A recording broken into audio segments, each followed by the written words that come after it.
Have you ever been in a relationship, maybe with a partner, a friend, even a family member, and it just leaves you feeling totally drained, confused, like you're questioning your own sanity? Well, today we are going to dive right into the mechanics of these toxic dynamics. And look, this isn't about placing blame. It's about understanding what's going on so you can spot the signs and, get your well-being back on track. All right, let's jump in. Yeah, if that thought has ever crossed your mind, trust me, you are so not alone. It's this awful feeling, right? Like you're some kind of magnet for people who just take and take and take, leaving you completely exhausted. It's frustrating, it's isolating, but here's the very first thing I need you to hear. It is not your fault. And this right here is probably the most important thing to get. You're not attracting these people because you're weak. No way. You're attracting them because you have the very things they desperately, desperately lack. Things like your empathy, your kindness, your ability to see the good in people, those aren't flaws. To someone who doesn't have those qualities, that's like psychological gold. In psychology, there's actually a term for this. These traits often get grouped together in what's called the dark triad. Basically, people who score high in these areas, they just have this fundamental lack of empathy. And they have this bottomless need for validation. So what do? They have to pull those emotional resources from other people just to function. And believe me, they are absolute masters at spotting people who have a whole lot of compassion to give. Okay, so how do you actually spot this stuff before it gets its hooks in too deep? Well, the very first step is learning to tell the difference between someone who's just, difficult and someone who is genuinely toxic. And trust me, there is a massive difference. And this slide breaks it down perfectly. Think about it. A difficult person.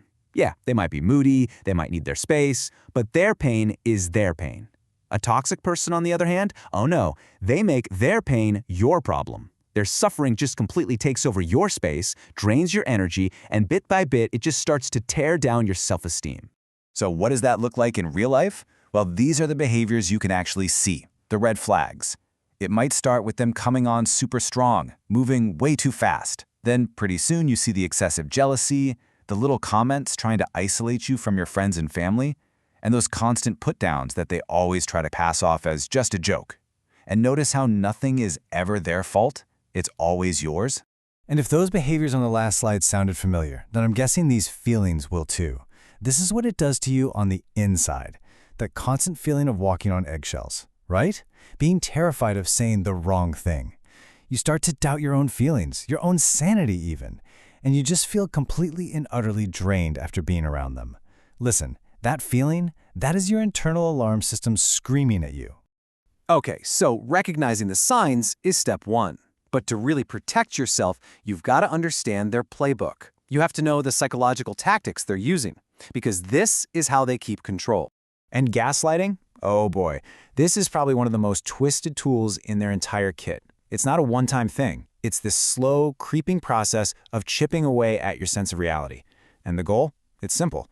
To make you so unsure of your own mind that you end up completely dependent on their version of what happened. Do any of these sound familiar? You're overreacting. It's all in your head. I was just joking, you need to lighten up. Or the classic, that never happened. See? They say these things over and over and over until you actually start to believe them. You start thinking, wow, maybe I am too sensitive. Maybe I did just imagine all of it. This is a strategy. It's a deliberate play for power. And this next part explains why it can feel absolutely impossible to just walk away. It's not because you're weak, not at all. It's because of this really powerful psychological thing called traumatic bonding. See, abusers aren't abusive 100% of the time. If they were, it'd be easy to leave. Instead, they mix in these moments of intense kindness and affection with all the cruelty. And that cycle of good and bad, that's called intermittent reinforcement, and it is incredibly addictive to our brains. The good times feel so good that you just hang on, hoping that the person you first met will come back for good. So you put up with the bad, just waiting for the next hit of the good, and you get stuck in this powerful, confusing emotional bond. Okay, so we've looked at the what and the why. Now it's time for the most important part, the how. How do you start building up your defenses? How do you create a filtration system for all that compassion you have and actually protect your peace? Boundaries. This is your first line of defense, right here. And it's a 3-step process. First, you've just got to get clear with yourself. What are your limits? What is and is not okay with you? Step 2, you have to communicate that boundary, clearly, calmly, no apologies needed. And then step 3, this is the hardest part, you have to be ready to reinforce it. Because let's be real, a boundary without a consequence is really just a friendly suggestion. Now, if you're dealing with a gaslighter, this is your secret weapon. Document everything. Keep a private journal, a secret note on your phone, whatever works. Write down what happened, the date, the time. Save screenshots of texts. I'm telling you, when your reality is constantly being twisted, this private record becomes your anchor. It's proof that you are not crazy. And please, please hear me on this. You cannot and should not try to do this alone. You've got to assemble your team. Reach out. Talk to a friend you really trust, a family member, a therapist. Just sharing what you're going through with someone who can validate your feelings, it is such a critical step in breaking the isolation that these manipulators absolutely thrive on. And let's be crystal clear about something. When you start doing this, you will probably be made to feel guilty for putting yourself first.